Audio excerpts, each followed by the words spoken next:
یہود کی مثال بیان کی کہ کیسے انہوں نے پیغمبروں کے معجزے اپنی آنکھوں سے دیکھے.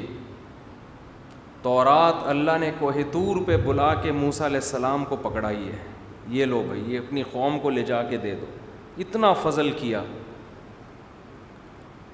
قرآن کہہ رہا ہے ہم نے فرعون کو ان کے سامنے دریا میں غرق کیا, پانی میں غرق کیا. اس کے باوجود بھی کتنے ان میں نافرمان پیدا ہوئے. قرآن کہتا ہے وَإِذْ قَتَلْتُمْ نَفْسًا فَادَّارَأْتُمْ فِيهَا, اے بنی اسرائیل تم سے ایک انسانی جان کا قتل ہو گیا تھا, قاتل کا پتہ نہیں چل رہا تھا, جھگڑا ہو گیا کہ قتل کس نے کیا ہے. اللہ نے اپنی ایک قدرت دکھائی, گائے ذبح کرو, اس کا گوشت اس مردہ پہ مارو, اللہ اپنی قدرت سے اس کو زندہ کر دے گا. اور جو قتل ہوا ہے وہ زندہ ہو کے کہے گا کہ یہ میرا قاتل ہے. اللہ نے تمہیں یہ نشانی اس لیے دکھائی تمہیں یقین آ جائے کہ خدا قیامت کے دن مردہ کو زندہ کر سکتا ہے. ایسے معجزے انہوں نے اپنی آنکھوں سے دیکھے.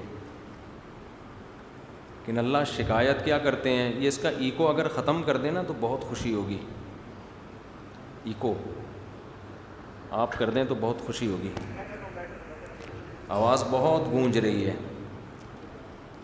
اللہ کیا فرماتے ہیں ثم قست قلوبکم, کسی نصیحت نے تم پہ اثر نہیں کیا. آج جب ہم یہ آیتیں پڑھتے ہیں تو ہمیں اپنی دل کی کیفیت بھی ایسی ہی نظر آتی ہے.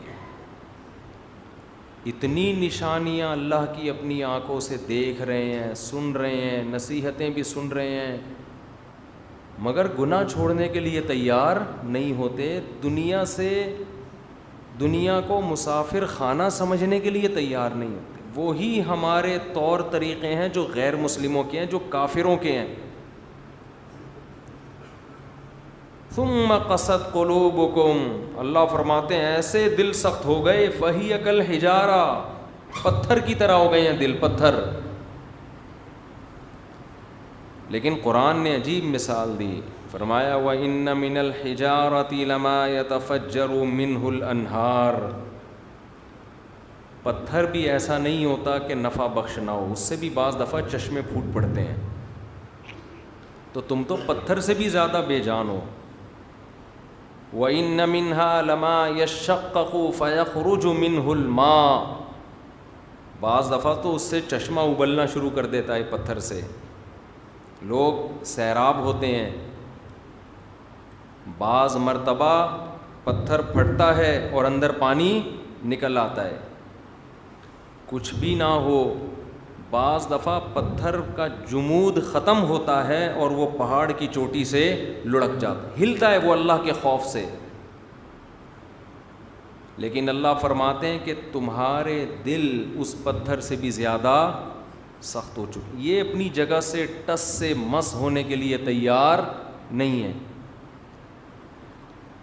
آپ کو قرآن میں جو ہم پڑھیں گے نا, کہیں شکوے ملیں گے اللہ کی طرف سے, کہیں شکایتیں ملیں گی. اللہ انسان سے شکایتیں کر رہے ہیں, شکوے کر رہے ہیں,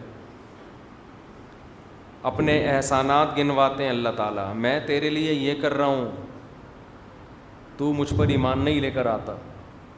وَمَا يُؤْمِنُ أَكْثَرُهُمْ بِاللَّهِ إِلَّا وَهُمْ مُشْرِكُونَ, ایمان لاتے بھی ہو تو دوسروں کو بھی میرے ساتھ شریک کر دیتے ہو, لاتے بھی ہو تو دوسروں کو بھی میرے ساتھ شریک کر دیتے. ایسے ایمان لانے کا کیا فائدہ؟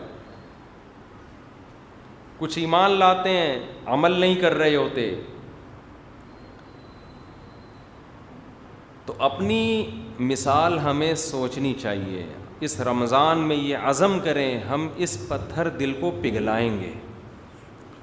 دن رات انسان جب اللہ کی نشانیاں دیکھتا ہے اس کا دل نرم ہوتا ہے, لیکن اگر وہ اس دل کی نرمی سے فائدہ نہیں اٹھاتا تو دل آہستہ آہستہ سخت ہونا شروع ہو جاتا ہے. ایسا سخت ہو جاتا ہے کہ اس کو اللہ کی بات ہی بری لگنا شروع ہو جاتی ہے. وہ کہتا ہے میرے سامنے اللہ کے علاوہ کوئی اور بات کرو,